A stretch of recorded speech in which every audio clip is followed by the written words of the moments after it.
मंडळी, लहान मुलं असो की मोठे, सगळेजण आपण नेहमी पॅकेटचे चिप्स खात असतो आणि पॅकेटचे चिप्स हे बिलकुल चांगले नसतात आणि ते कोणत्या तेलामध्ये आणि कशाप्रकारे आणि कधी बनवून ठेवलेले असतात आपल्याला माहिती नसतं.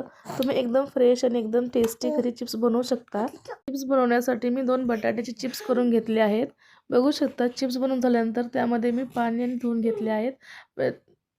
पाण्याने स्वच्छ धुवून झाल्यानंतर एका कपड्यामध्ये ह्याचं पाणी मी छान प्रकारे पुसून घेत आहे. चिप्सला बिलकुल पाणी राहिलं नाही पाहिजे, कारण पाणी राहिल्यानंतर चिप्सचे नरम होऊन जातील. बघू शकता साईडला तेल गरम करत ठेवलं आहे आणि मी चेक करत आहे तेल गरम झालं की नाही. आणि साईडला मी चिप्सही पुसून घेत आहे. चिप्स छान प्रकारे पुसून झाल्यानंतर तेल गरम झालं आहे. यामध्ये मी एक चिप्स यामध्ये सोडून फ्राय करायला टाकत आहे. बघू शकता सगळे चिप्स मी यामध्ये ॲड केले आहेत आणि फ्राय करून घेत आहे. बघू शकता जसं जसं चिप्स फ्राय होतील तसं रंग चेंज होत आहे आणि क्रिस्पीनेस पण येत आहे.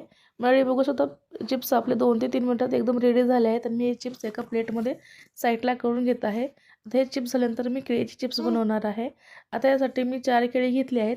4 केळी मी सोलून छान प्रकारे ह्याचे उपरचे छिलके छान प्रकारे काढून घेतले आहे आणि ह्या प्रकारे ह्या साईजने मी कापून घेतले आहेत. तुम्हाला हवे असेल तुम्ही गोल गोल पण कापू शकता. बघू शकता छान प्रकारे चिप्स मी यामध्ये सोडले आहेत आणि तळून घेतले आहेत.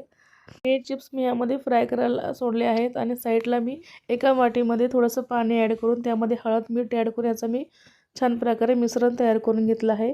बघू शकता चिप्स तळून थोडंसं 50% तळल्यानंतर ह्यामध्ये मी जे पाणी आपण तयार केलं होतं ह्यामध्ये टाकून घ्यायचं आहे.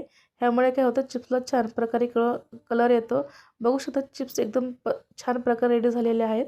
एकदम क्रिस्पी एकदम छान झालेले आहेत ते.